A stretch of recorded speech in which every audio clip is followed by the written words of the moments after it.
when kids ask parents where babies come from, for example, parents usually think about the fact that they had sex, that they Huh. had an intimate moment with a person, and that they did so and so position, and they're like, how am I going to explain this to a child? And this is not what the child is asking, right? So what we do is we make this question that is pretty vague in the child's mind, and we give it our personal context of how we perform during sex, for example. Yeah. You Amazing. know, and Yeah. obviously you don't want to be discussing that because that's part of your intimacy, right? Yeah. So there has to be some kind of distancing in between your personal experience of sex and talking about sex from an informational point of view when you're explaining it to kids, Yeah. right? Okay. So before you move on, then, please, because that's an interesting point. So what we're trying to say is, when a curious 6-year-old says where a baby's from, we are putting our adult perception on that question, Yeah. because adults, we're like, sex is where that came from. But of course, a child is actually, you can answer that question with sex being not even in the answer, right? Because the baby is, correct me if I'm wrong, the baby is grown in the mother's tummy. So you can start explain all of that, right?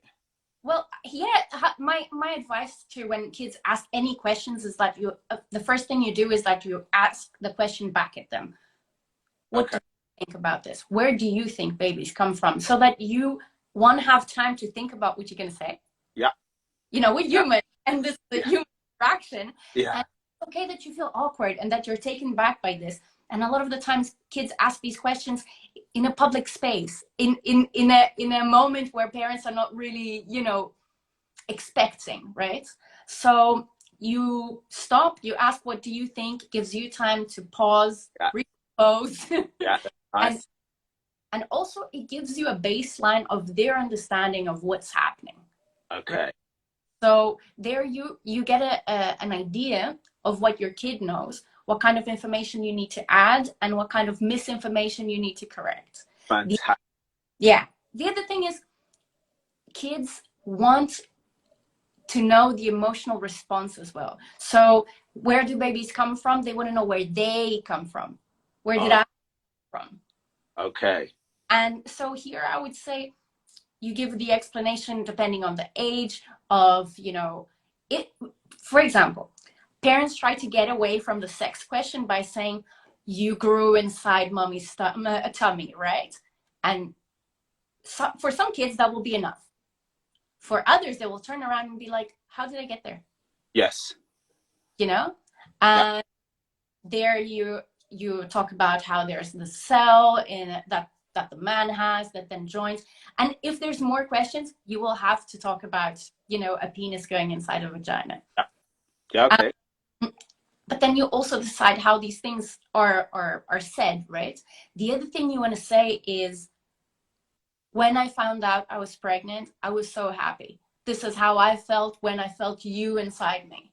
When you were born, I was scared, but I was so happy when I saw your face for the first time. You Okay. want to know about, your experience with them. Yeah. Amazing. That's so loving, by the way, what you just said there. I think a child would love to hear that. Would Yeah, love to hear that. So what you're, the point you're making, which is, just think valuable advice for, actually, I just think any conversation, even sometimes adult to adult conversation, maybe that's valuable advice. Where if they ask you a question, let's just stick with the topic though. It's when a child asks you a difficult question, if you ask the question back to them, it's going to give you more time to think, which is going to be really helpful. And also then you can gauge the level that they're thinking at. yeah, Because yeah, right, you may go, if you don't do that procedure, you're going to go back at them and you may overload them, or you may leave them still hanging for more, yeah, right?